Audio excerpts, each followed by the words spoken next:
biasanya tiap tahun itu ada aja tumbal. Iya. Barulah gue inget, makanya si ibu-ibu ini melarang kita untuk berenang agar bukan kita yang tumbalnya. Oke.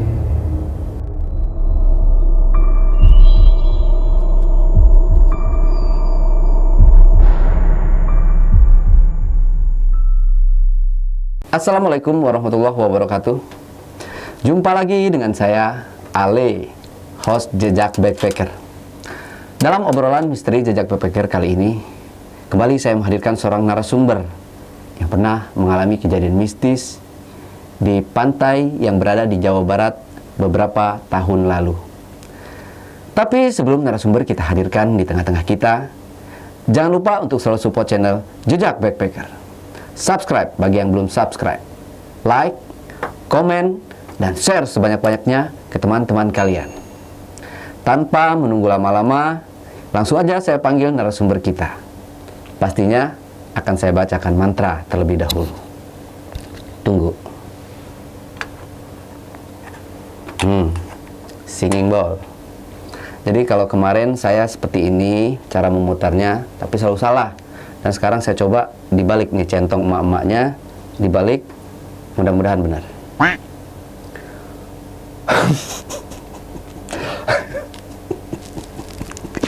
Sebentar. Serius.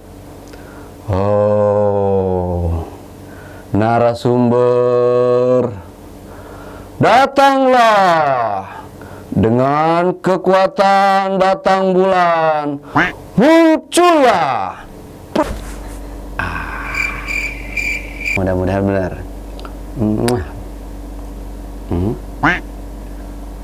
Tapi kreatif kemarin narasumbernya cowok cewek? Cowok. Salah lagi cuy. Ini narasumbernya beda lagi. Cewek yang datang. Dari mana? Oke. Iya benar cewek ini. Oh iya.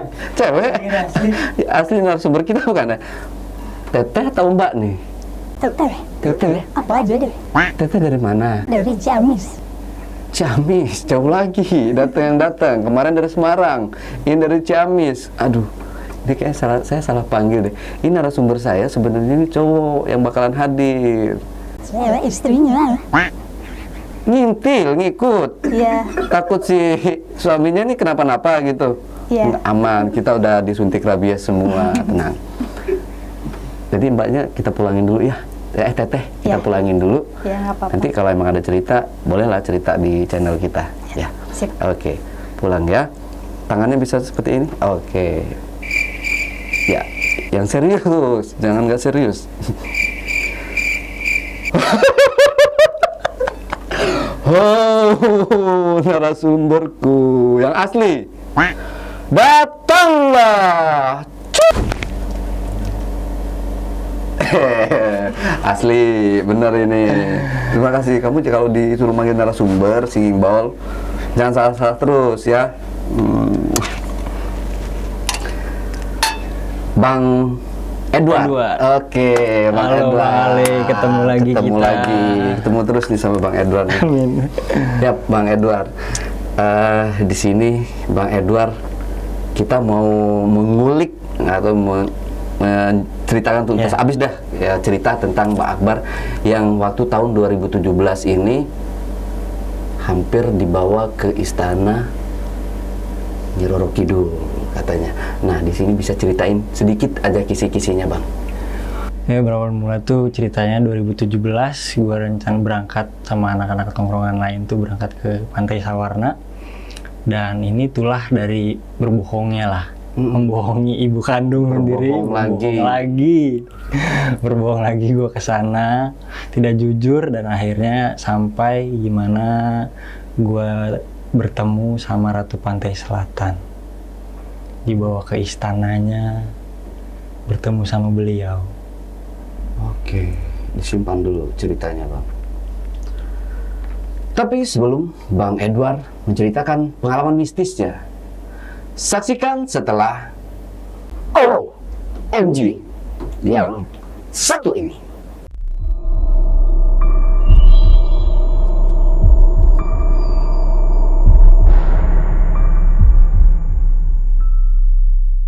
Yap, Bang Edward, langsung aja kali Bang Edward. Ini kita sudah larut malam. Besok kerja kan Bang ya? Alhamdulillah masuk Bang. Oke Bang Edward, mungkin langsung aja buat cerita. Siap, kita mulai ya Bang. Iya siap. Kayak awal mulanya pada waktu itu tahun 2017, gue masih duduk di bangku sekolah SMA kelas 3. Itu ada rencana jatuhnya apa ya sebutnya ya Bang? Family gathering kali ya. Kalau biar kayak orang-orang family gathering. Ya touring anak muda ada tongkrongannya dari acara-acara tongkrongan. Kita berangkat, gue minta izin lah. Gue bilang mau ke pantai. Nah, gue ini kalau pergi-pergian jauh itu sama orang tua tuh nggak selalu dibolehin naik motor Bang. Jangankan pergi jauh ke puncak pun yang terjangkau pakai motor pasti disuruhnya pakai mobil gitu, nggak boleh pakai motor karena sangat bahaya, resikonya sangat gede. Dan biar gue dapat izin dan direstuin, gue bilang ke nyokap gue nih, gue kesana naik mobil. Tapi gue dari rumah dijemput sama teman gue tuh naik motor. Bilangnya nanti sana naik mobil si Agil di sana. Oh ya udah kalau gitu naik mobil, diizinin. Dan akhirnya nyokap gue pesan bilang, jangan berenang ya. Itu loh pesan awal tuh, jangan berenang ya. Oke, singkat lanjut ceritanya tuh akhirnya kita ketemulah Tikum di satu tempat, bertemu anak-anak lain. Ya di sini gak usah gue sebutin satu-satu lah, karena kan banyak. Paling gue sebutin yang penting-penting aja, kayak gue berangkat tuh berdua sama si Agil, boncengan. Hanya itu sama kawan-kawan teman sekelas lain, sama kelasnya lain, kelas gue sendiri, tongkrongan lain, tapi masih satu sekolah. Dari tempat Tikum itu yang janjiannya dari awal kita berangkat pagi jam 10, ya ngaret jam 10 anak muda lah. Akhirnya berangkat jam 10 malam. Berangkat 10 malam, dari 10 pagi 10 malam tuh Bang. Akhirnya kita berangkat malam. Dari perjalanan ini ternyata udah banyak hal-hal yang gak mulus lah perjalanan tuh. Dimana pas perjalanan itu udah banyak tanda-tanda kayak tiba-tiba ban pecah. Yang tadinya ban aman-aman aja tiba-tiba pecah. Sampai seterusnya, terus ada yang crash juga, sempat ada yang crash.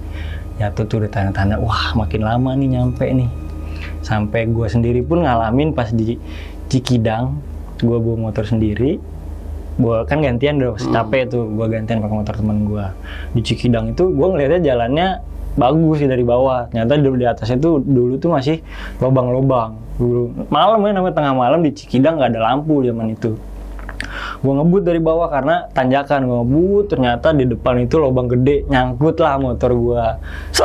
Itu bener-bener nyangkut Bang. Di ini jalanan bagus, sininya lubang. Nyangkut lah motor sampai ngegantung gini, jadi kayak ayunan gini tuh motor. Di Cikidang tuh udah tuh satu. Oh itu udah kesekiannya, wah kata gue udah nggak beres nih malam-malam gini, mau di Cikidang nggak ada yang lewat lagi, gimana nih? Akhirnya udahlah, yang penting motor masih bisa nyala, kita lanjut lagi, nyampe lah di Pantai Sawarna. Nyampe di pantai, kita langsung ke homestay. Homestay gue itu bertempatnya pada paling pojok banget. Tapi itu di homestay ada 2. Nah gue ini kedua nih. Ini homestay gue, ini homestay 1, jaraknya agak jauh tuh Bang. Ya berjarak ya berapa ratus meter lah gitu.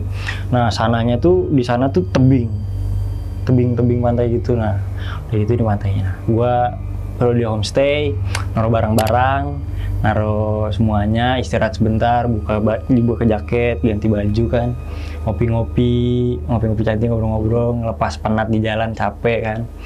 Nah habis itu gue ide nih Bang, gue so ide aja, gue misah dari teman-teman gue kan, dengan PD-nya, dengan sompralnya gue di sini. Gue sangat sompral, gue akuin gue sangat salah besar. Gue jalan ke pinggir pantai, gue jalan ke pinggir pantai, sampai di pinggir pantai gue menantang. Dalam hati gue ngomong, gue datang nih, tunjukin dong esensi kalian. Gue mau lihat, wujudin dong apa aja, tunjukin semua di sini. Gue datang nih, masa nggak disambut apa-apa sih? Nah terakhir tuh gue ngomong, mana nih Ratu Pantai Selatan, Nyi Roro Kidul. Gue pengen ketemu dong. Nah di situ kan gue ngomong itu posisinya namanya malam, pantai tenang dong Bang. Pantai tenang, yang ombaknya biasa aja, angin juga biasa, tenang ombak. Nah setelah gue ngomong itu, beres banget gue ngomong, angin langsung gede. Angin langsung berembus gede, kenceng banget itu angin. Baju pun sampai angin laut pun kenceng. Nah, ombak pun tiba-tiba tinggi, Bang. Yang tadinya tenang tuh langsung berubah. Buar. Wah. Terus gue langsung sadar, oke. Terima kasih udah ditunjukin. Berarti kalian menyambut gue dan menghargai gue nih. Padahal kan gue datang ke tempat mereka gitu. Dengan so iyanya gue menantang kayak gitu, ngomong kayak gitu, ditunjukin lah. Oh ya udah, gue kan ditunjukin. Oh udah nih ditunjukin. Terima kasih. Gue masih bilang terima kasih. Baliklah gue ke homestay tanpa gue ngomong ke teman-teman gue. Balik ngopi. Padahal dalam hati, wah gila beneran dikabulin nih omongan gue. Balik ngopi lagi, lanjut. Nongkrong malam tidur pagi. Wah indah kan, pagi-pagi di pantai, ngeliat sunrise, keluar itu udah tidur lagi, tidur lagi. Tidur, udah siangan dikit, wah kayaknya mandi enak nih. Yalah, mampirlah ke homestay tetangga. Nyari makanan, nongkrong, main. Nah, ada temen gue ini, almarhum, Resa, dan gue sendiri, gue pribadi. Dan gue kan biasanya dipanggil tuh hebot ya. Nah, si almarhum ini nyeletuk nih, Bang. Berenang yuk. Namanya lagi pada nongkrong, pasti ada aja dong celutukan-celutukannya. Berenang yuk. Nah, gue tuh sempat inget, wah nyokap gue bilang jangan berenang. Tapi lupa gitu aja. Ya udahlah, ayo berenang. Ada yang mau, ada yang enggak. Dan yang berenang paling ke tengah itu ya gue bertiga. Gua, almarhum, si Resa. Nah ternyata si Resa ini berenangnya itu cuma asal bisa berenang aja. Tapi dia mau ikut main air gitu di tengah. Dia pikir main air di laut tuh sama kayak di kolam renang. Akhirnya tetap kita berenang bertiga-tiga nih. Berenang ke tengah, makin ke tengah, datanglah si ibu-ibu penduduk lokal sini. Kayaknya yang jaga warung. Datang ngampirin kita. Itu mantau kita, Bang. Teriak. Jang, tong ojai. Jangan berenang. Balik lagi. Balik ke pinggir. Dah main di pinggir. Namanya kita di laut kan keseret-seret gitu, ke tengah lagi, berenang lagi. Si ibu tuh masih di situ. Masih neriakin kita, mantau kita. Jangan berenang gitu. Harusnya kan gua tuh udah sadar dong. Wah, gua udah diingetin sama orang nih. Padahal nyokap gua juga udah ingetin jangan berenang di sana. Gua mau berenang. Ya namanya kita senang-senang di sana, lupa lah. Tetap berenang. Sampai berkali-kali teriakin. Balik lagi kita ke pinggir, berenang lagi. Sampai si ibu tuh kesel. Udah bener-bener nada marah. Nada tinggi bener. Jangan berenang di situ. Udah balik, pinggir, keluar di pantai gitu. Entah memang karena udah sore atau memang gimana, gue nggak tahu apa memang di situ dilarang berenang. Gue sempet nanya, emang kenapa Bu berenang di sini? Udah, pokoknya jangan berenang. Nah, pas udah gitu gue bilang, udah pokoknya jangan berenang. Udahlah kita balik ke homestay. Dengan keadaan basah, minum, segala macam, istirahat. Si ibu-ibu ini akhirnya pulang lah ke warungnya. Si almarhum nyeletuk lagi. Oh, ayo berenang lagi, udah nggak ada ibu bawel. Kata juga almarhum gitu. Berenang lagi lah kita tanpa pengawasan mereka, tanpa pengawasan si ibu ini. Kita berenang tetap masih bertiga, makin ke tengah. Itu pas gua berenang itu posisi pantai itu tenang. Ombaknya biasa aja lah. Tenang ombaknya. Dan akhirnya ketika pas lagi enak-enak berenang di tengah, lagi menikmati di tengah laut, nggak di tengah banget sih, maksudnya di pas wilayah berenang lah. Itu ombak tuh tiba-tiba gede, Bang. Si ombak tuh yang tadinya tenang gede, dan laut tuh kayaknya itu pasang, laut tuh pasang tiba-tiba. Yang dari awal gue berenang kan tenang, masa kok bisa ada tiba-tiba pasang? Si ombak tuh langsung gede ngegulung tuh. Dan kita pun sempat berapa kali kayak ke gulung ombak, muncul lagi ke bawah ombak. Nah, gue teriak lah ke almarhum, Jul, balik. Keluar. Ini udah nggak beres nih. Pasang, Jul, pasang. Ombak udah tinggi. Oke, Bud, ayo ke pinggir lah kita. Pinggir bertiga set. Jadi posisinya gini, ini almarhum, ini si Resa, badannya gede, ini gua. Jadi di tengah kan si Resa nih, almarhum pinggir kanan, gue di kiri. Kita ke pinggir. Nah, ternyata yang sampai pinggir Gua sama almarhum doang. Gue udah napak, kaki gue udah napak di dataran yang itunya. Gue udah napak, udah nggak di tengah-tengah laut lagi. Si Resa masih di tengah-tengah. Wah, anak-anak yang ngeliat juga udah mulai panik kan, udah mulai panik segala macem. Si almarhum juga sempet mau balik lagi, mau nolongin, nggak kuat. Karena udah mungkin udah capek, kita udah berenang. Balik lagi dia nggak kuat. Nggak ada yang nolongin, gimana. Akhirnya gue, entah kenapa itu gue rasa gue pede aja gitu loh bang. Pede aja gue mau nolongin. Padahal gue juga berenang nggak ahli-ahli banget. Ya mungkin kalau di kolam berenang oke. Tapi ini kan di laut. Gue nggak mikir ke situ. Gue mikirnya teman gue nih. Kalau mati panjang urusannya. Akhirnya dengan itunya gue langsung lah berenang lagi menghampiri si Resa ini. Sampailah gue di tengah megang si Resa karena badannya gede, nggak kuat dong untuk pinggir. Gue dorong lah dari belakang. Gue si Resa biar kebawa ke pinggir. Dengan betul dia udah panik, udah tenggelam dulu berkali-kali. Pas udah gitu udah tenang sa, masih bisa ngomong, masih terkontrol lah gue berenang gitu. Gue dorong. Nah ini nih yang jadi awal mula celakanya gue. Si Resa sampai pinggir udah selamat di daratan, gue makin jauh. Itu ombak udah benar-benar makin gede. Jadi ombak tuh kayak ngerasa tuh seret langsung ke belakang. Seret belakang. Itu gue makin kegulung. Dari yang gue nggak panik, yang pede-pede aja, tiba-tiba rasa panik gue udah muncul. Gue panik banget. Gue makin panik, gue paksain berenang, ngelawan ombak. Wah, gue udah lupa lah aturan berenang di laut itu gimana. Pokoknya yang penting gue nggak nyampe bang. Sampai kehabisan tenaga. Adalah gue terbawa ke tengah-tengah laut sampai ke jalur kapal tongkang. Kenapa gue bisa sampai bilang jalur kapal tongkang? Karena sebelum gue berenang tuh gue melihat di tengah laut itu ada kapal warna hitam gede. Mau berenang di situ. Gue sempet kayak mikir di tengah-tengah sana enak kali ya. Tuh, entah gue kenapa sesompral itu, seaneh itu bang. Di tengah-tengah sana enak kali ya. Kayaknya tenang aja gitu. Dan kejadian gue sampai ke tengah laut, bener-bener di tengah laut. Terbawa udah dari bawah itu, terbawa ombak, gulung-gulung ombak, tenggelam. Nah, udah kehabisan tenaga, gue udah bingung mau ngapain, gue pasrah. Gue di tengah-tengah laut, gue udah ngeliat ke sana ke daratan tuh udah jauh banget, udah nggak kelihatan, nggak kelihatan, dan sampai pala gue tuh udah cuma begini, udah ngeliat langit doang, nggak bisa ngeliat apa-apa lagi. Air tuh udah segini, kadang tuh air lewat tuh panas kan. Wah, udahlah.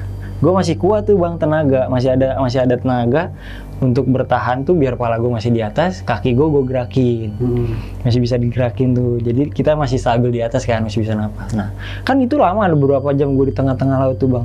Berarti nggak panik nih ya? Masih, karena udah pasrah, udah bingung lah. Yang penting gue masih bisa bertahan hidup biar gue bisa napas nih. Karena bisa napas itu, karena nggak panik jadinya.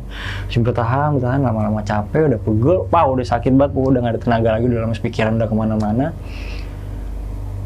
Singkat ceritanya gue pasrah gini.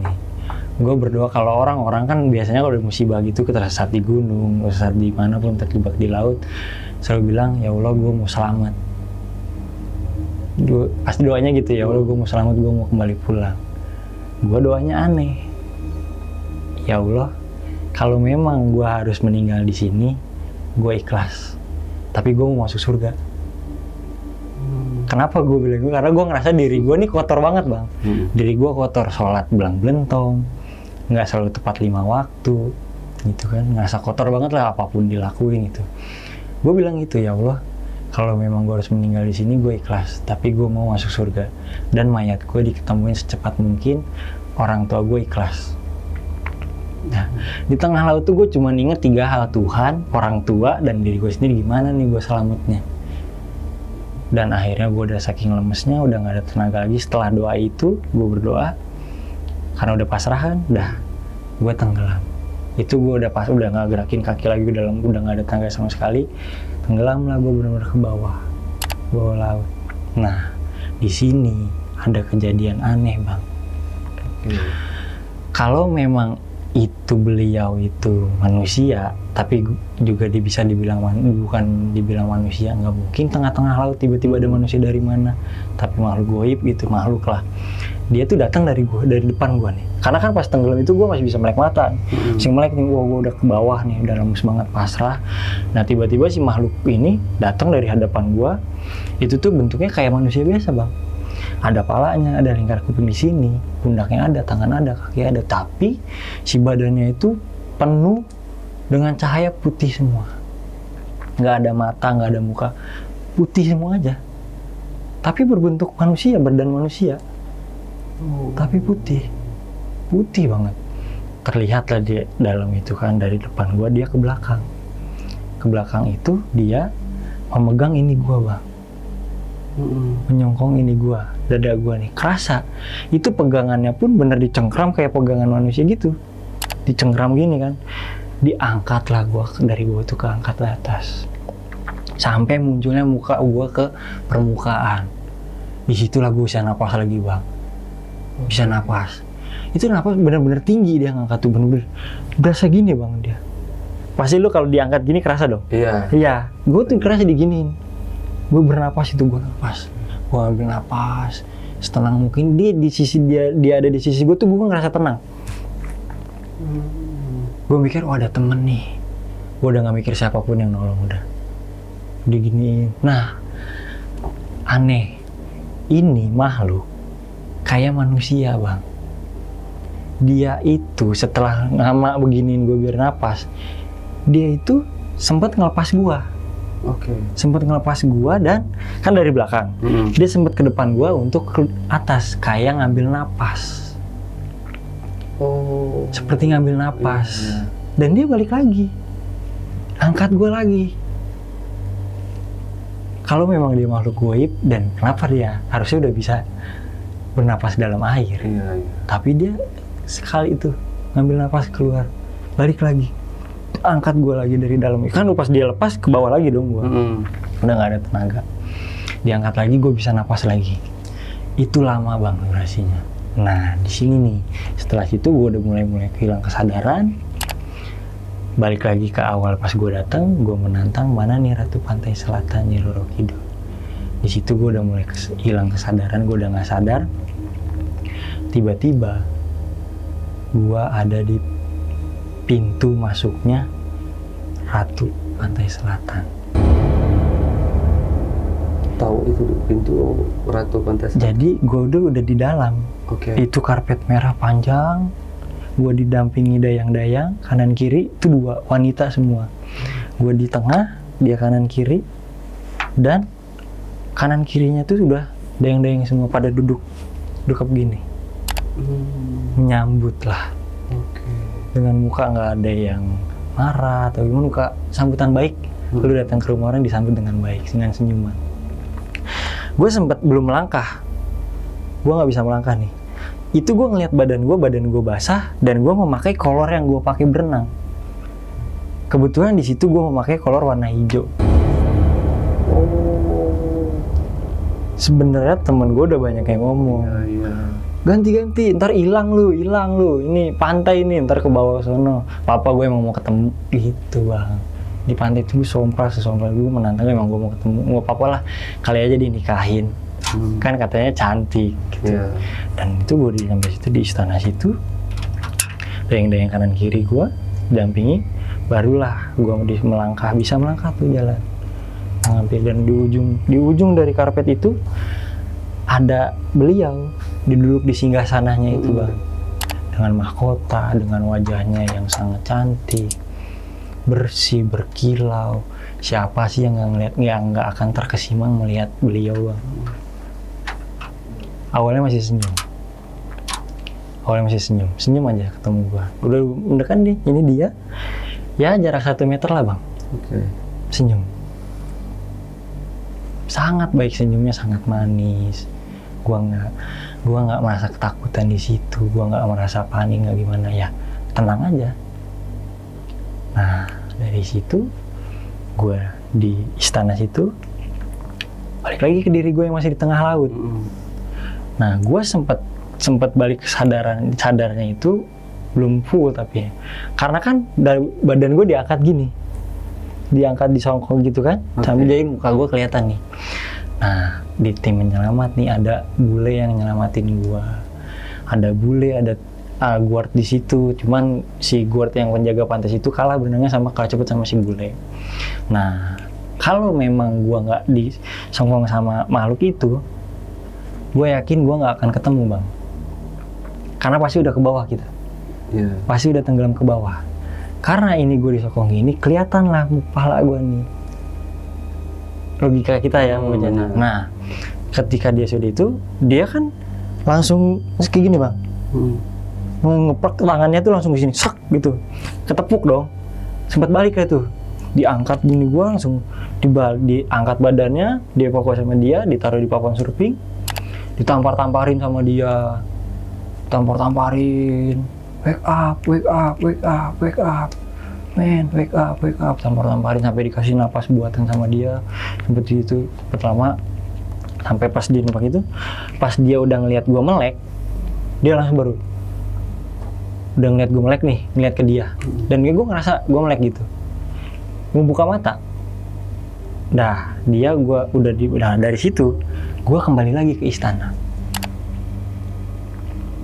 Gue bersama beliau lagi, balik lagi gue di istana situ. Di situ gue disuguhin apapun bang. Ada ayam bakar, tapi ayam bakarnya tuh gemuk. Wah, pokoknya kayak ayam kalkun bentuknya bang. Ada ayam bakar, kayak makanan prasmanan kita biasa di itu. Cuman ini makanan enak semua, buah-buahan lengkap. Disambut dengan itu. Nah. Gua itu nggak ada satupun yang gua makan, dan minum pun nggak ada yang gua minum, nggak ada yang sama sekali yang gua icipin. Alhamdulillahnya di situ. Nah, setelah itu dengan melihat makanan itu speechless lah kita melihat istananya. Oh kayak gini ya. Belum ada omongan tuh sama beliau, tapi gua masih celingak-celingu. Pas gitu, nggak ada aba-aba. Gua berada di pinggir pantai. Gua melihat badan gua sendiri bang. Oh, berarti cuma ininya aja yang di bawah. Sukmanya aja. Gua ngelihat di pinggir pantai, dan itu tuh gua ngelihat badan gua. Gua ada di pinggir pantai nih. Gua pikir gua udah selamat. Tapi pas gua melihat itu kerumunan, loh, ini badan gua. Ini badan gua nih. Gua ngelihat jelas. Mata gua tertutup. Pucet. Pokoknya ngeliat terkapar lah. Di gua ngelihat muka teman-teman gua mana yang panik, mana yang biasa aja, mana yang ngeliatin doang, mana penduduk-penduduk yang panik. Udah badan gua sampai di CPR gini. Biar sadar, ditampar-tamparin lagi sama mereka, sama penduduk itu ditolongin. Perut gue ditekan-tekan biar muntah, maksudnya biar muntah air itu, nggak muntah-muntah juga. Dan temen gue itu akhirnya mungkin akal dia kan, badan dia besar juga, tinggi, gede. Badan gue itu diangkat sama dia bang, dikocok, kaki gue di atas, kepala gue di bawah, kocok sama dia, kocok, barulah di situ gue muntah, keluar itu airnya, muntah, sempet. Nah, gue ngeliat muntah tuh, dia muntah. Gue masih ngeliatin diri gue sendiri, masih terlihat diri gue, temen gue yang angkat-angkat itu. Nah, udah muntah. Ini gue mendengar suara-suara mereka bang, tapi mereka nggak ngeliat gue. Gue mendengar suara, wah emang gak sepaeh, wah ini udah mati. Udah sampai yang innalillahi wa inna ilaihi rajiun. Paeh budak, meninggal. Dan akhirnya muntah. Tetap masih dibilang mati, masih dibilang wah udah nggak selamat nih, mana teman-temannya mana gini. Nah si Agil ini udah panik karena gue berangkatnya sama Agil. Agil pikir wah aku ngomong apa sama orang tuanya, saya buat meninggal di sini. Gue masih ngeliat diri gue masih menontonnya itu, udah muntah banyak, gue belum sadar, gue belum masuk situ bang. Nah sadar gua di situ dan kembali ke diri gua itu si ibu-ibu lokal penyelokal itu yang warung, entah memang kebetulan dia lagi masak air atau memang dia air buat termos gitu atau mau mandi, dia bawa tuh bang dari warung tuh. Kenapa gue bisa bilang lihat dia bawa? Karena gue ngeliat dia bawa airnya itu air panas, asapnya masih kelihatan. Gue bawa, disiramin lah ke badan gue. Gue sampai sekarang gue nggak tahu itu tujuannya apa, maksudnya apa. Kok gue disiram air panas? Nah, pas disiram air panas itu balik bang. Gue langsung merasakan panasnya air panas itu. Langsung, ada suara itu. Di situ langsung pada ria, alhamdulillah hirup kene, langsung ya Allah hampura. Meninggal ternyata masih hirup kene, alhamdulillah alhamdulillah. Tapi gue belum bisa komunikasi. Kayak cuma gitu doang kan. Udah gitu gue sadar kayak ya riap gimana lah gitu. Nah, setelah itu gue langsung balik lagi, keluar lagi ke istana. Balik lagi gue ke istana dan di situ tuh ada kayak cermin gitu bang, cermin gede. Itu gue nggak langsung menonton melihat di situ, tapi gue ngeliat di cermin diri gue nyata pingsan lagi. Gue diperlihatkan diri gue udah pingsan lagi, udah nggak sadar lagi. Gue mikir, wah tewas nih gue. Di situ orang panik lagi. Oh udahlah, dibawa lah gue, mau dibawa ke rumah sakit sama teman gue ini si Agil. Dibawa ke rumah sakit. Nah dia bilang di jalan gue sempat muntah air lagi, tapi lu di situ merem, lu masih pingsan. Dia udah panik, dia udah kedua kali berarti udah dicap bener-bener mati nih. Nah nggak jadi itu bang, karena gue muntah lagi mungkin pingsan. Akhirnya dibawa kayak di suatu tempat gate-nya penjaga situ untuk disadarin dirinya gitu. Gue melihat, gue di istana, gue nonton kayak menonton film aja. Gimana disadarin nggak pakai minyak kayu putih, pakai bawang putih. Jadi gue digoyang-goyang badan gue, nggak sadar juga. Nah dari situ udah gue langsung selesai tuh niatnya. Langsung beliau ada omongan, ini beliau, sini gue. Beliau ngomong gini, ada apa kamu mau bertemu saya? Cuma sekitar itu. Ada apa kamu bertemu saya? Ada keperluan apa kamu ingin bertemu saya? Gue nggak bisa ngomong. Gue bisa ngomong dalam hati tuh. Gue bilang, saya nggak ada niat apa-apa. Saya cuma ingin memastikan kecantikan beliau, sama ingin bertemu aja. Itu bang. Kan biasanya kalau orang bisa sampai ketemu atau kembar atau gimana, bisa berkomunikasi dengan beliau lah, bisa apalagi sampai bertemu, biasanya dia minta pusaka, atau minta ilmu, atau minta apa, atau memang dia ada ritual niat memang ingin bertemu beliau. Kalau gue nggak ada ritual apa-apa, gue menantang beneran ketemu. Makanya beliau nanya, ada apa kamu ingin bertemu saya? Kamu ingin apa? Gue nggak menyebutkan apa-apa, gue nggak minta apa-apa. Dan dia bilang, setelah dia baca hati nurani gue, dia bilang dia tahu gue cuma mau bertemu. Dia menjawab, oh ya sudah, kalau kamu ingin bertemu saya saja. Sekarang sudah bertemu kan, kamu sudah melihat rumah saya. Dia menyebutnya rumah saya. Kamu sudah bertemu dengan saya, udah melihat dengan jelas, udah pulang. Nah dia bilang gitu, diantarlah gua keluar itu, sama dia dampingi dayang-dayang lagi. Tapi langsung hilang. Nah gua itu langsung sadar itu udah di homestay. Sadar udah di homestay dengan pakaian yang rapi. Udah digantiin? Iya, jadi gua kayak baru bangun tidur. Wah, gua udah dijaketin, celana lepis, sarung. Pakai boxer itu disarungin. Jadi posisi gue di tempat tidur, tapi gue linglung bang, masih linglung di situ. gue tahu muka-muka teman-teman gue, tapi gue nggak tahu namanya siapa.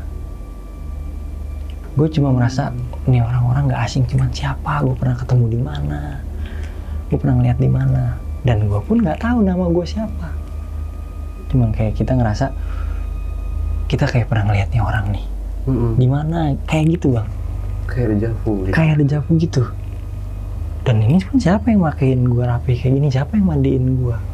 Oke. Pala gue masih penuh dengan pasir-pasir pantai, masih banyak di gini pun masih pasir pantai semua bang. Perut masih kerasa mual-mual karena air laut, menelan air laut banyak. Tapi lingkungan gue pun dan teman gue pun sadar.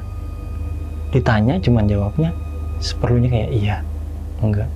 Tawarin makan berkali-kali, tawarin makan nggak mau, tawarin minum nggak mau. Dan waktu itu ada yang ngambil air panas untuk nyeduh kopi ke ibu warung segelas. Itu gue minum kan. Kata temen gue tuh diminum air panas itu. Kopi baru digunting bang, tapi gue ambil dan diminum air panas itu. Gue merasa kayak dingin-dingin aja, badan gue ngerasa gimana-gimana. Temen gue yang enggak itu, dia menceritakan itu. Gue minum air panas katanya bang. Dan setelah itu gue ngambil jaket, gue pakai sarung, gue ganti pakai lepis yang bersih. Gue sholat. Gue sholat 2 rakaat, entah sebutnya antara sholat tobat, dan gue sih bilangnya ya sholat tobat sama sholat berterima kasih lah. Gue masih diberikannya, masih hidup kembali. Tapi itu masih linggung lah. Setelah sholat itu, gue ke pinggir pantai lagi kayak ada yang memanggil bang. Gue kembali ke pinggir pantai. Kembali ke pinggir pantai, gue duduk ngeliatin ke pantai gitu. Teman gue bilang, buat jangan berenang lagi, hati-hati, ntar hilang lagi, ntar tenggelam lagi. Gue cuma nengok. Kata teman gue gitu jawabnya. Makin lama, adalah 1 jam gue di pinggir pantai itu bang, ngeliatin pantai. Nggak tahu niatnya apa, tapi ada yang memanggil situ dan udah di titik itu gue nyaman. Dan dari tengah laut itu keluar kereta kencana bang, berkuda putih, kudanya banyak, gemuk, tinggi gede, kereta kencana, kendaraannya beliau. Dari tengah laut, tepak. Gue sempat kaget. Kok ada delman di atas air, di atas laut? Karena kan awal kendaraan beliau tuh depannya tuh ada lampu kayak tentara gitu bang. Gue masih kelihatan lampunya. Makin dekat, wih kuda, makin kenceng suaranya sampai menghampiri gue. Ternyata itu kan kendaraan beliau. Beliau membuka, keluar bang setengah badan. Nggak sampai menghampiri gue, keluar. Demi dia masih di laut itu. Gue di pinggir pantai, dia keluar. Pulang. Dia bilang kayak gitu. Dia keluar badan. Dulu kan dia di dalam kereta kencana, dia keluar, badannya setengah kelihatan gitu. Ngeliatin ke gue. Tatap-tatapan kita bang. Gue nggak bisa kedip, kita tatap-tatapan. Gue ingat kata-kata dia, pulang, hati-hati. Masih beliau tuh baik bang, hati-hati. Dan ternyata itu baru terjawab setelah gue menanya ke paranormal atau yang bisa disebut gitulah, orang yang pintar. Ternyata dibilang berterima kasihlah pada beliau. Beliau masih baik karena sukmamu yang sebenarnya dikembalikan. Gue sempat masuk akalnya sukma gue dikembalikan dengan utuh. Nah, gue ingat setelah gue kejadian itu melihat beliau nyamperin gue, menghampiri dengan kereta kencana itu. Setelah dia bilang pulang, hati-hati, beliau masuk lagi, kereta itu muter balik. Gue sampai ngeliat muter baliknya bang, si kuda itu jalan lagi di tengah laut, sampai tengah laut hilang.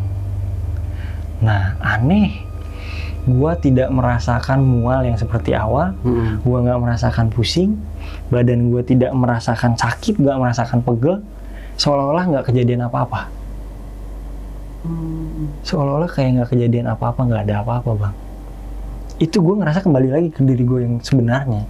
Makanya gue langsung mikir, oh masuk akal. Beliau bilang sukma gue dikembalikan dengan full, nggak di sana. Kalau misalkan sukma gue di sana, badan di sini, hidup, tapi kayak linglungnya tatapan kosong, nggak ada sukmanya. Iya. Hidup mati pun segan, gitu. Tapi sukma gue dipulangin, kembali lagi dimasukin gitu, sadar lagi, badan gue nggak kerasa apapun, fine aja badan, baik aja, nggak ngerasa capek, nggak ngerasa gimana, nggak ngerasa juga kejadian apa-apa, badannya kayak sehat-sehat aja. Nongkrong lagi bareng-bareng, Put udah sehat, udah, emang kenapa? Lah, lu kan habis ke tengah laut tuh, lu keseret gini. Oh, udah biarin aja. Gitu bang, gue ngerasa kayak gue nggak ngerasa apa-apa. Biasa aja. Gitu. Biasa aja. Nah, dari gue masih bermalam di situ, penduduk banyak yang perhatian bang. Banyak yang main ke homestay gue, satu persatu nyamperin, nengokin gue, dielus-elus kepala gue. Dia bilang gue mirip sama anaknya, sama keponakannya gitu. Alhamdulillah aja masih bisa pulang, masih selamat, masih nggak meninggal di sini, masih bisa pulang, masih bisa ketemu keluarga. Hati-hati ditanya lah, ya, si penduduk lokal ini nanya, asli dari mana aja? Gue bilang, saya lahir di Bandung bu. Walah, pantesan orang Jawa Barat. Nah ternyata itu awal tahun bang. Biasanya tiap tahun itu ada aja tumbang. Iya. Barulah gue inget, makanya si ibu-ibu ini melarang kita untuk berenang agar bukan kita yang tumbangnya. Oke. Makanya si beliau ini melarang selalu sampai ditungguin untuk jangan berenang.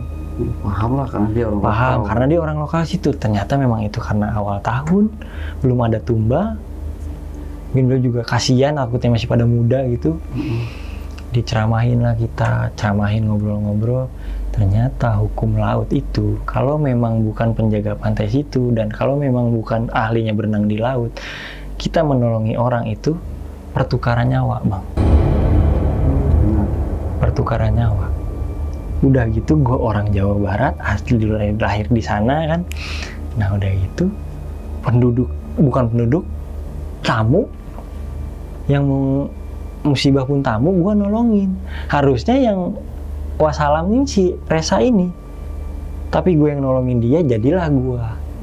Dan mungkin kebetulan juga udah jalurnya karena gue ingin menantang mereka, pengen bertemu gitu. Ternyata hukum laut kayak gitu bang. Kalau memang bukan yang biasa berenang di laut, bukan gue situ, menolongin orang itu pertukaran nyawa. Jadi ya udah, gue nolongin lu, gue yang jadinya. Ntar orang baru misalkan nolongin lagi, bukan penduduk situ atau gimana, dia yang bawa gue selamat. Oh gitu ya bu, diceramahin gue. Kan besok-besok kalau di laut ini, udahlah jangan sembarangan nolongin. Niat baik iya bagus, cuma lihat situasi. Gue kan nggak tahu ya bang, hukum laut gimana tuh, gimana aturan mainnya. Ya niat gue niat baik, menolongi dia gitu loh, teman gue ini. Ternyata hukum laut kayak gitu.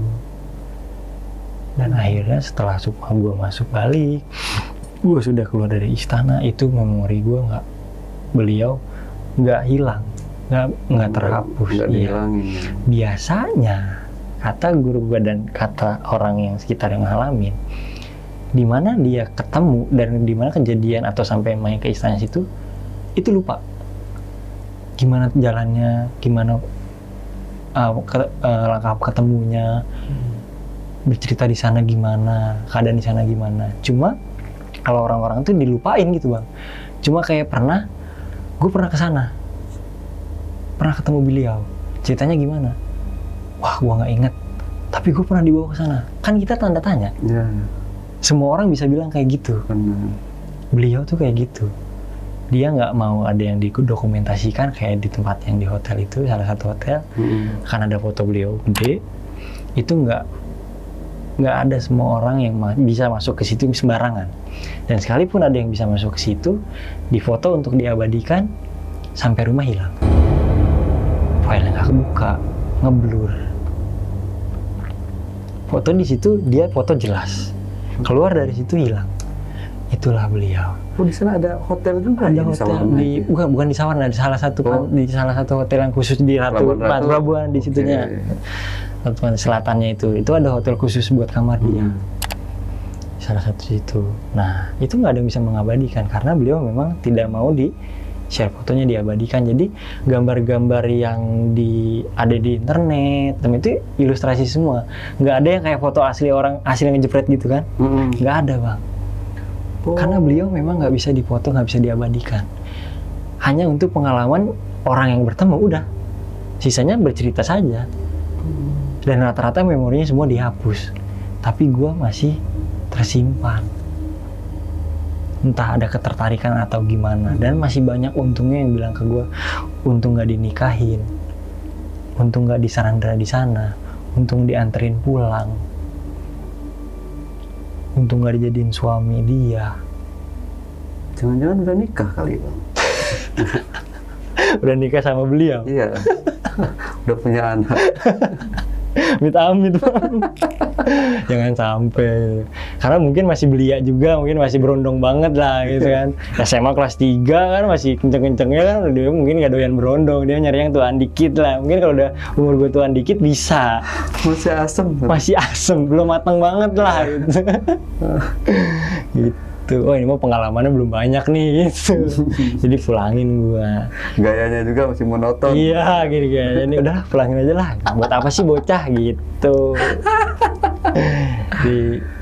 Ya ceritanya yang gue alami, Bang, di Pantai Sawarna itu. Oke. Akhirnya Jadi kalau balik normal, balik ke rumah. Balik udah sampai rumah, gue langsung meluk nyokap gue langsung meluk kedua orang tua gue. Nyokap gue kaget dong. Gue meluk sampai nangis. Kenapa? Gue nggak jujur sampai detik ini, gue nggak, orang tua gue nggak tahu kejadian ini. Gue bilang kangen. Karena kan gue pergi 3 hari 3 malaman itu kan. Kangen. Loh, kangen sampai nangis kayak pergi jauh aja.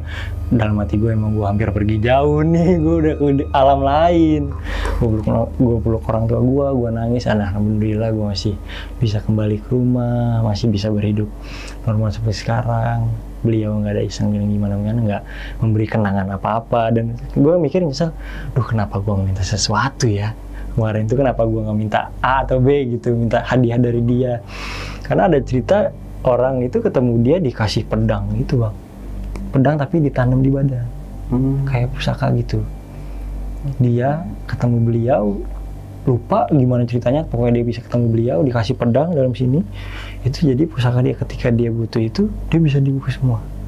Dan semua makhluk gaib manapun, itu tunduk sama dia, Bang. Tapi tanamnya di badan. Itu hadiah dari beliau. Jadi nggak berbentuk. Nggak berbentuk.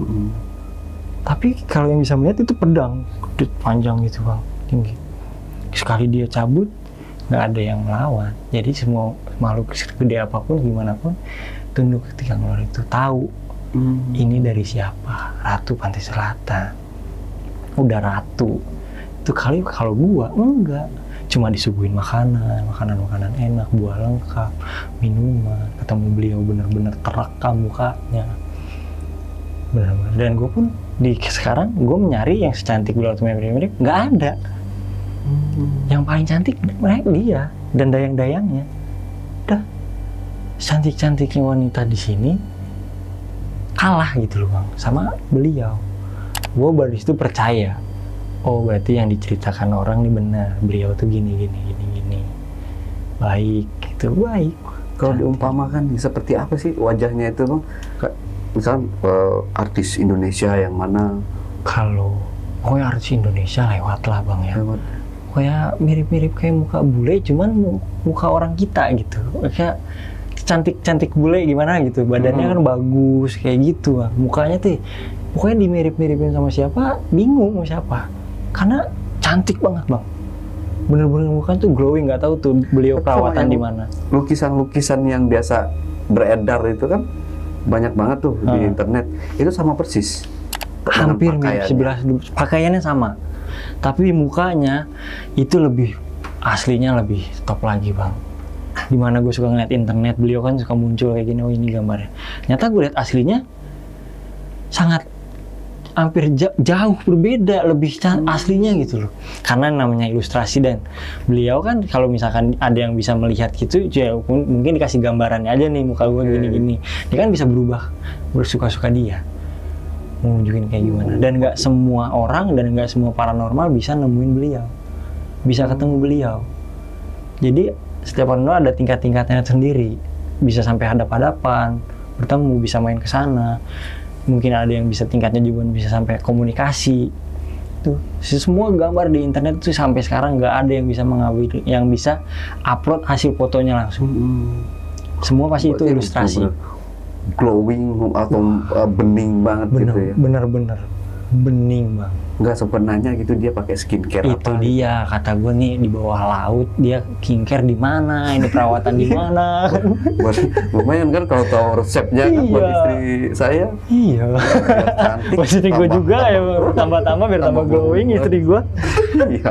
Gitu. Ini, wih itu dayang-dayangnya sangat-sangat cantik. Beliaunya cantik. Wah pokoknya terkesima lah. Bohong kita ngelihat dia nggak nafsu bang. Bohong lihat dia kita nggak ada rasa pengen milikin, bohong. Bener-bener auranya tuh, wah, aura pengen milikin aja gitu. Karena secantik itu beliau. Dan gue pun sampai betah gitu ngeliatnya bang, kayak, wah mukanya tuh adem dilihatnya, enak dilihat, nggak ngebosenin, nggak gimana-gimana. Badannya yang posturnya bagus ya. Kalau dayang-dayangnya tuh nggak jauh beda sama SPG rokok lah bang.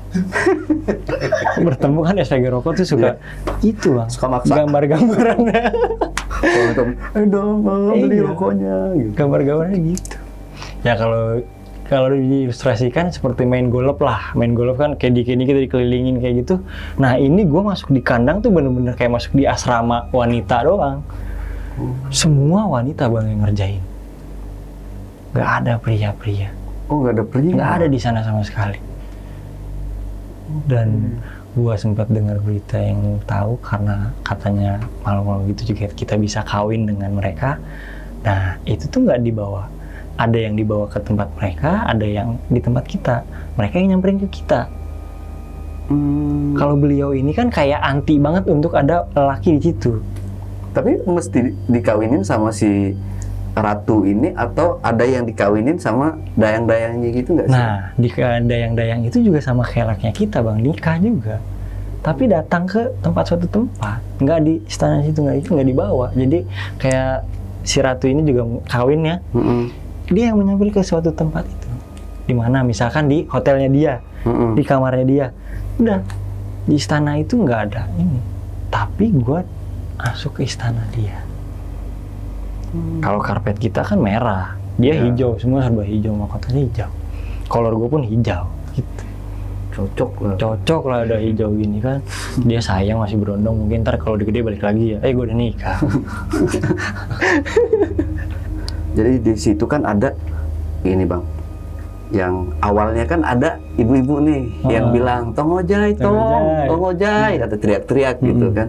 Dan pada saat si Bang Edward ini udah di daratan, itu kan ada sosok ibu-ibu yang seperti Bang Edward lihat, tapi Bang Edward ini dalam bentuk sukma ya, yang ngelihatnya ini. Nah itu ada ibu-ibu yang bawa air panas yang Nyiram ke badan gua. disiram ke badan. Nah itu kan panasnya baru diangkat Basah, dari bener-bener ini masih kan bang, ngebul. masih ngebul gitu. Terus itu ibu-ibunya beda atau? Nah, untuk ibu-ibu itu beda bang. Dan si ibu yang melarang itu juga datang ke homestay gue gitu. Oh, Pan nggak dicaram gitu. Sudah dibilangin jangan berenang. buat ibu yang beda itu kan? Yang awal yang melarang gue selalu ini. Nah, untuk yang menyiram itu beda bang, beda ibu-ibu lagi. Oke. Nah, gue juga melihat si ibu-ibu tuh pakai kerudung baju pink kotak-kotak, pakai bener-bener bawa panci gitu. Beda si ibu-ibunya tuh. Jadi gua kan homestay gua kan di pojok. Jadi otomatis gua terasa dari pojok dong bawahnya. Nah itu gua muncul tuh udah di homestay orang lain bang, udah di daerah lain.